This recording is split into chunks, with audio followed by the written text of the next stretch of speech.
Hey y'all, it's Traffic Jam with Kareem. Thursday at 4 p.m. Hey, Traffic Jam.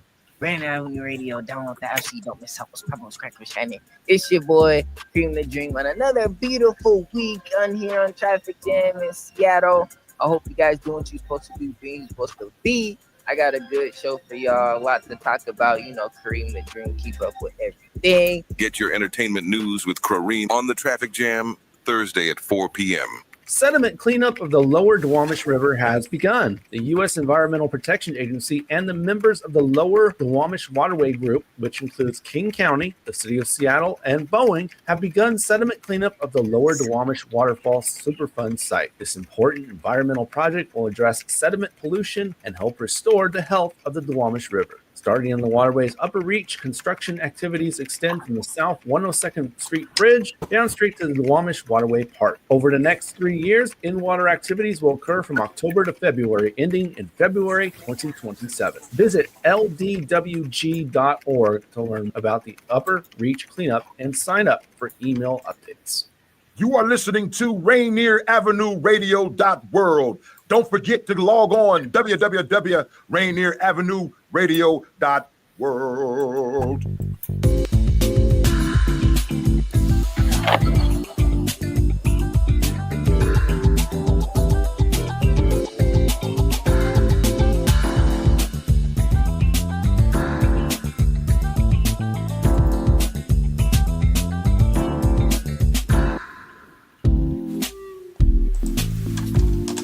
Well, hello, everyone, and thank you for joining another episode of Real Estate and Money. It's a great day here. Oh my gosh! Celebration of St. Patrick. Yes, indeed. Yay! Hi, V. Hi. How are you, Great. Tina? I'm My doing good. background is moving. Can you see the background is moving behind me? Yes. No? Yes, we can see the I don't know background. what that is. It's beautiful. Yes, it is beautiful. Okay. Thank you for getting our St. Patrick's Day So anyway, background up. yes, it's very important that we celebrate exactly what we are talking about. And so today we're talking about St. Patrick's Day, and you know, every year we celebrate St. Patrick's Day right at the beginning of March. And V was like, "Hey, Tina, let's talk about St. Patrick and how it an effect the way we buy houses, or what we can do to take from St. Patrick's Day to get our houses." So you know, St. Patrick's Day is known for having a lucky pot of gold, which is kind of what you need when you put a down payment on a house. But you know, How much of a pot of gold do you need, Tina, to get into a home? actually, What do you think? well, you know, if it classically is 3 to 5% down, you know, 3.5% down if you want to go FHA, and you know, if you do have a pot of gold, put 20% down, and all types of income is overlooked, all types of employment is overlooked if you have 20% down. So if you have a lucky pot of gold that's at 20%, you've got the right credit score. You may be able to subside a lot of different credit underwriting items and get a house. Yeah. How's everything going on the mortgage side for our springtime buyers? Well, you know, we got alerted today to Money. lock our loans. Yeah, we got alerted to lock our loans today, lock our loans, you know, with all the tariffs and everything that was going on last week, and all the unrest politically. It's affecting the mortgages.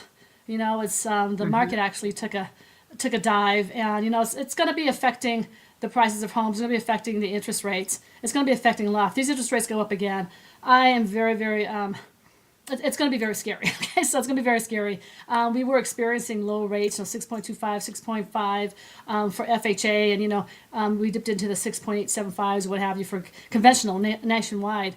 And you know, that activity just started up again. You know, a lot of realtors are getting listings. A lot of people are putting offers on homes. So we were starting to get some activity back. But when we hear lock your loans, that's never really a happy sign. Now, of course, there are, you know, you can still look for a house. You know, if their interest rates go up, you know, when they do come back down, you can always refinance. But everybody brace yourself. Just brace yourself. You know, if you are buying, V, and you are a person that you're buying and interest rates do go up again, the prices of houses would go down. Price of houses would go down. So a house that you were looking at, let's say at $800,000, maybe you can get it for $750,000. You know, if the rates go any higher, what have you. So, you know, there's their pros or cons, and so I'm kind of not here nor there with mortgages. I'm just saying, if you want to buy a house, buy a house. You know, when the rates go back down, that property value is going to go back up. You know, but and if you're sitting on the fence, now is not the time. Now is not the time to sit on the fence. If you can buy, yeah. And if you can refinance, I've got some people trying to refinance. I did some non-QM loans that were at 9%, 10% last year, 11%, you know, for some crazy non-QM loans. And you can get rates down to like 7 or 8% in the same type of loan product now, because here it is 2 years later. So, you know, if you do have one of those non-QM loans, and I mean non-QM by loans that don't qualify for Fannie Mae, Freddie Mac, or FHA, and, you know, like DSCR loans where there was no income, no employment, bank statement loans, loans where you had, you know, like a 560 credit score or what have you, you may be able to get a better rate right now, still, before the interest rates go up. So do not wait for the rates to go down to 2.5. Okay, never going to happen. Or 3%. Maybe not in our lifetime, right? No. I'm going to wait till it goes down to 5%. Do you know how ridiculous that sounds? You know, you cannot predict the future. But you can only make moves right now when you have control in your hands. So I tell people now, if you do have, you know, look at your mortgage statement. Some people, they're like, well, Tina, I think I have 8%, and it comes out to find out they had like a 9.75 rate. And I'm like, what are you doing? Now you got equity in your home now. You refinance. You know, now you started this. You know, some people did no income, no ratio loans where we showed no income, and they just started their business, and then now they're 4 years into their business. And they could probably get an FHA loan or a conventional loan, you know, even if it's at 7% or 8%, or no, sorry, 6% or 7%, it's better for you to go ahead and refinance now if you've got an 8, 9, or 10% rate. You know, don't wait. Oh, I want to wait until the rates get down to 5%. That may never happen. And if they do go down to 5%, refinance again. You know, and a lot of times, a lot of people think, well, when I refinance my loan, I'm going to go back 30 years. So if I had my loan for 5 years and I refinance it, I'm going to go back to 30 years. No, you're not. You know, you can do a 23-year loan if you want. You can do a 17-year loan if you want. You know, it's going to affect the rate and all that good stuff. But if you've had your house for 4 years, you can get a 26-year loan. You know, if you had your house for, 8 years, maybe get a 20-year loan. You know, but you don't have to toss it back to 30 years. You know, That's only, you know, you just, you know, if you're paying like 8% right now and you've had your house for 7 years, then get a 6% rate for 23 years. I mean, all you're doing is making your financial profile a lot better. So a lot of people looking for that pot of gold. Sometimes that pot of gold is sitting in a refinance, is sitting in a mortgage statement. And all they have to do is look at the mortgage statement and see what your interest rate is, and call your loan officer up, preferably me. Call up your loan officer and say, hey, this is my rate. Can I do better? Call me. What does it hurt? Mm-hmm. Call me your agent, your trusted agent. I will turn you over to Tina. Mm-hmm. So have her number. Call me. Yeah, and you know, we've got a lot of people now, and it's a big thing because there's not enough inventory. A lot of people, such as myself and probably yourself too, we refinanced when the rates were 2.5. So we're not going anywhere. I mean, we're not going anywhere because if you have to buy a house, it's going to be 3 times higher at 6%, right? So so we're sitting on just a ton of equity. We're sitting hundreds of thousands of dollars worth of equity. We're just sitting there. You know, if you're somebody like myself or Violeta, you know, you've got a good interest rate, you've got a lot of equity in your house, then why not take a home equity loan out at like 7 or 8%? Take out 7, 8, 9%, whatever it is. Why not take out a home equity and buy yourself a rental property right now, an investment property? Because right now, you know, with people not buying as much as they did in years gone by, a lot of people are renting. So the rental market is extremely strong. So if you're sitting pretty, you know, you got like 2.25% interest rate, you're like, you know, your house is worth 1.2 million and you owe 400,000, and that is so common right now. You're just sitting there, you're like, what do I do? You know, yeah, I got equity in my house, but why not, you know, take out some home equity loan? Could you sell some rental properties and just start cash flowing, right? If Social Security goes on the fritz, we're going to need another source of income. This is another source of income with rental properties. So your pot of gold, maybe. Soon we're going to be, we at Coldwell Banker are going to be talking about middle housing. Have you done anything about that, Tina? There's a lot of talk about if you can't build, there's no more land. What can you do? This middle housing information that's coming up, and it's going to be mandatory, and throughout the state to free up areas to include middle housing, which is like anything from to, a duplex, triplex, multi-level, multi-family, and ADUs, attached or detached dwelling units to the home, alternatives to single family housing, because there won't be a lot more of that. Yeah. Yeah. And So then I think that's okay, go ahead. And then I'm no, I going to was saying ask. that's I think it would be more privy to like Washington, because you've got nowhere to build. You got the mountains, you got the sound, you got Yeah. Oregon and Canada, so there's nowhere to build anymore. So that's more Right. privy.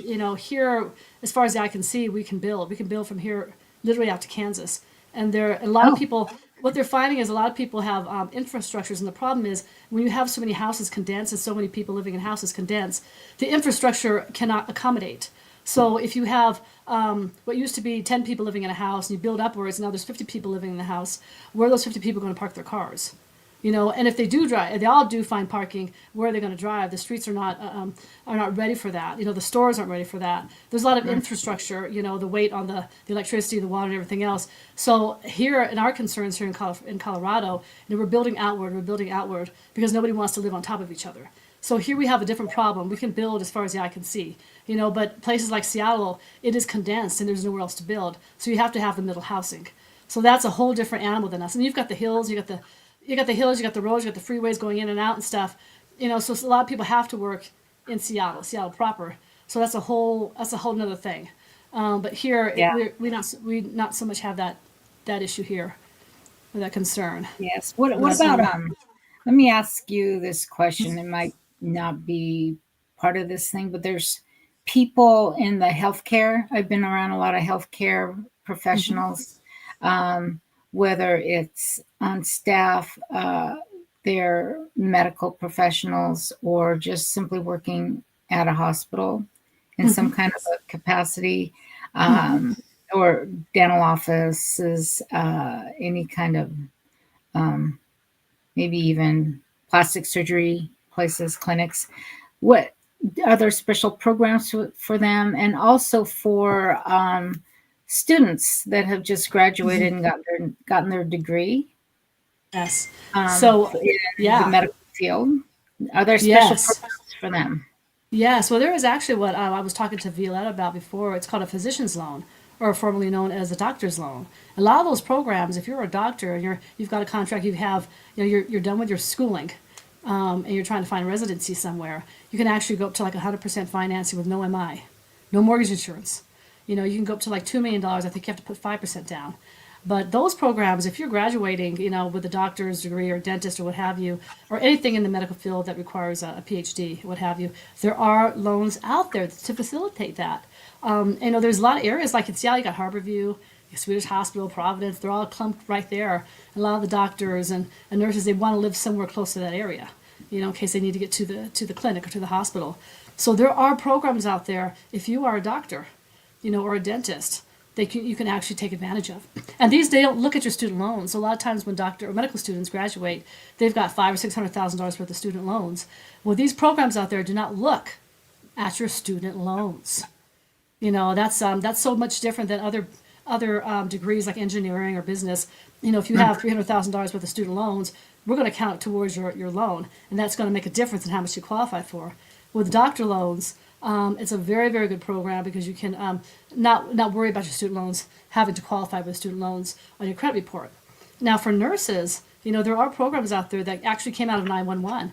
There are programs out there for nurses or those in the healthcare healthcare industry to actually get some loans or get quality loans with lower prices, lower MI, lower credentials as far as getting a loan in the first place, qualifying.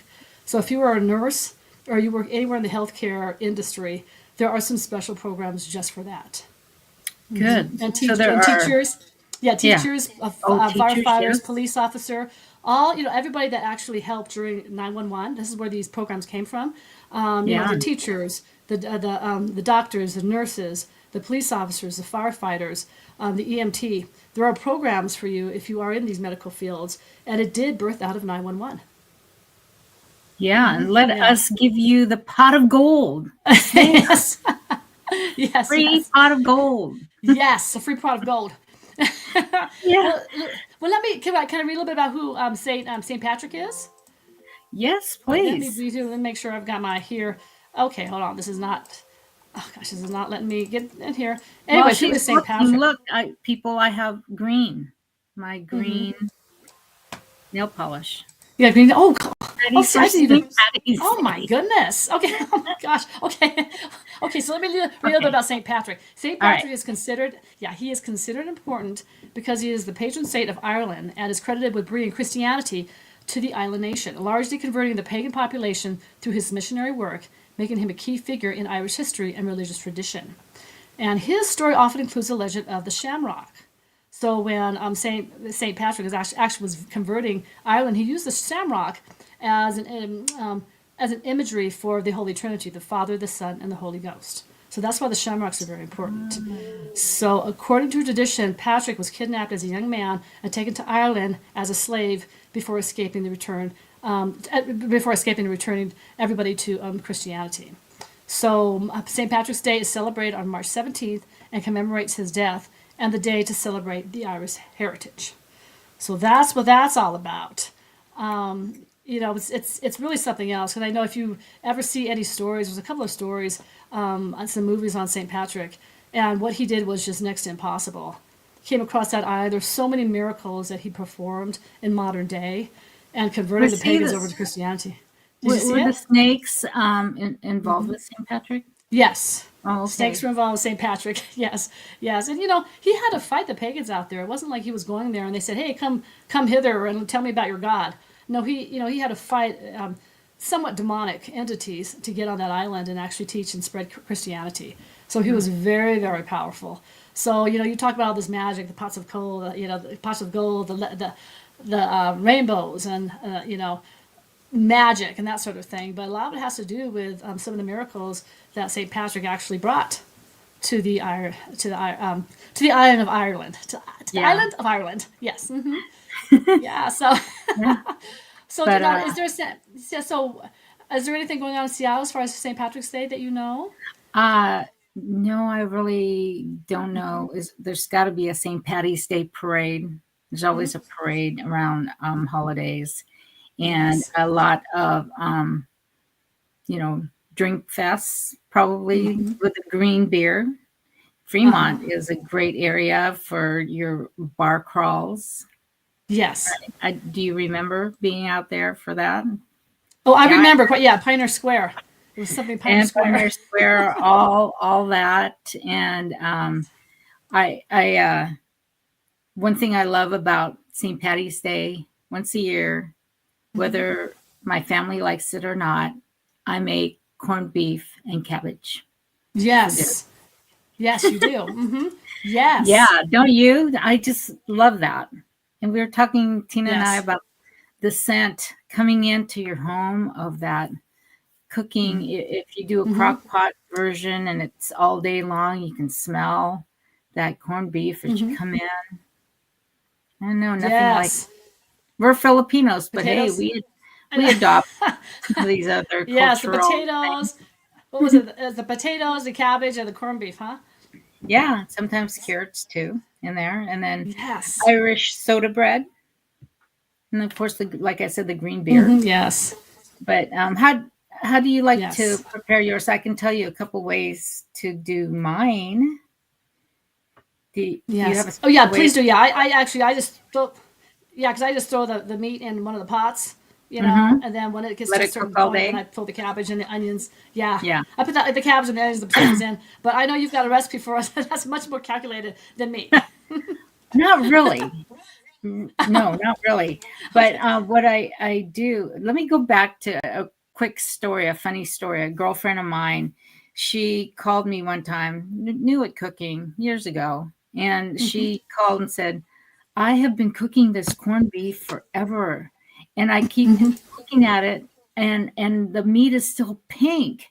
So I keep tossing out the water, putting more water in, boiling the crap out of it, and it's still pink. What am I doing wrong?" I said, "That's the way it's supposed to look, actually." So stop cooking that corned beef. It's ready to. It might be hard as leather now. I don't know, but that's a rookie for you. And what I do now, but I don't use my crock pot anymore. I have an Instant Pot, but you can go ahead and use your crock pot, and you just get your corned beef. I kind of rinse it off, and they usually they come with a packet of seasonings already in there. Yes, I throw that into the pot, and throw some onions in there, and so then the Instant Pot cooks your corned beef in like a matter of an hour, if that. It depends on the size, of course, but if you want it, if you come home at 5:00 and you have it sitting there, I forgot to put it in the crock pot or Instant Pot earlier. Well, take out that Instant Pot and you can have it done before your husband gets home or whoever the family gets home for dinner. In an hour, you can have dinner at 7. You know, it's so easy. And I so you cook it in there for a while, your meat, and then you vent it to your Instant Pot, and then you throw in your potatoes, your carrots, your cabbage, and it just takes like 5 minutes to get all that stuff. It's so easy, so easy. And then the other way I like to do it is in the oven, and you, again, depending on the size of your corned beef, whether it's a tip, so the brisket can either be a tip or a round, so you can tell what the tips are. They're like triangular shaped, and I like to do the flats. They're called flats, so no points to it, but I just cook it in the oven on a sheet with foil at the bottom, and then in the meantime I make a sauce with brown sugar, a little bit of honey, bourbon, yum. Yes. Heat that up and just get it ready to pour over your corned beef. And you cook it until it's, for a couple hours. Slow cook. I like to slow cook so your meat is really tender and really good. And then I would put my vegetables in a foil packet about an hour before I take the meat out. So all that is cooking and steaming right next to your corned beef, and you keep basting your corned beef with that sauce. So good. Then, of course, the next few days you've got corned beef sandwiches. You make Reubens. I love Reubens. Do you know how to make a Reuben? I do. I know how to eat a Reuben. It's just corned beef, and I use sauerkraut and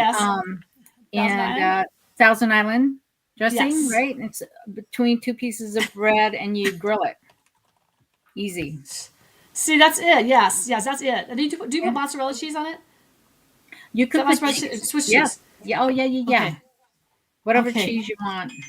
I think usually they do Swiss. It's so good. I can't wait. I have a roast in my freezer ready to go for Monday.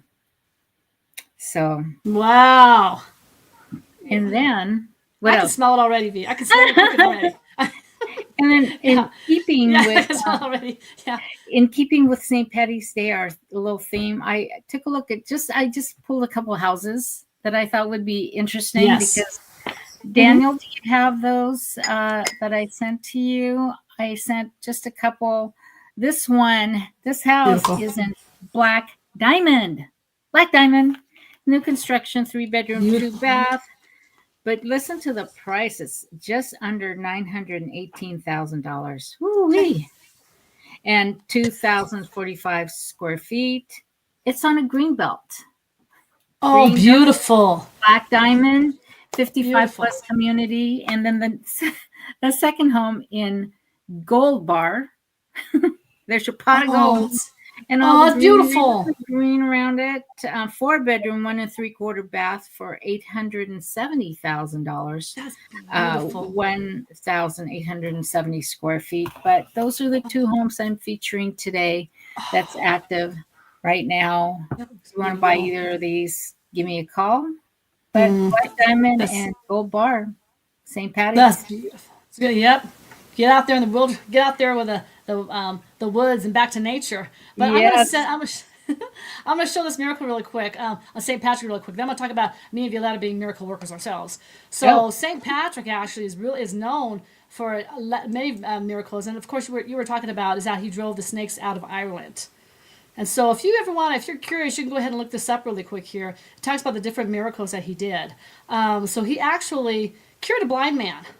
If you look through here, he actually did cure a blind man that was converting to Christianity. It also says here that one time he actually turned water into honey. Oh. Yeah, he turned a bowl of water into honey to treat a sick woman. Another time here, it looks like there was a king that died, and the king's name was Ichu. And he wanted to convert to Christianity. Well, he sent for Patrick, and he died before Patrick's arrival. However, Patrick brought the king back to life long enough to be baptized and receive Holy Communion, after which the king died again. So let me see. Patrick also, he died in March 17th. But if you get a chance, please go ahead and read this link. Irish people are always talking about magic and pots of gold and so on and so forth. But it's not too far from the truth. There are a lot of things that were happening due to St. Patrick, a lot of miracles that were made. And this wasn't imaginary, it wasn't mythical. It actually happened, or is recorded as happening. So thank you, Daniel. So please look towards that. And I want to say, too, me and Violeta, we're going to be your happy leprechauns for the rest of the year. Because I pull loans out of the hat. I'm telling you, I get loans that are completely declined. People are going home crying and don't know where to go. Sellers upset. I can pull loans out of the hat, okay? And I know Violeta will find houses. I'm like, where'd you find this at? This wasn't on MLS. How did they get this house? Violeta also is very good at finding pots of gold. Let us help us. We're dressed in green today. We're dressed. We got our little. Well, I'm dressed in green. I've got our little set up here with shamrocks. But a lot of times when you buy a house, you got to find somebody who knows how to dig for gold. And Violeta and Tina certainly know how to do that. I find rainbows. I'll find the end of the rainbow for you. Your dream home is at the end of the rainbow. And my closing gift would probably be a box of Lucky Charms. No, just kidding.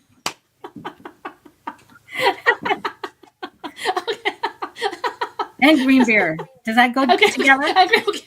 I'm closing on with you. That's it.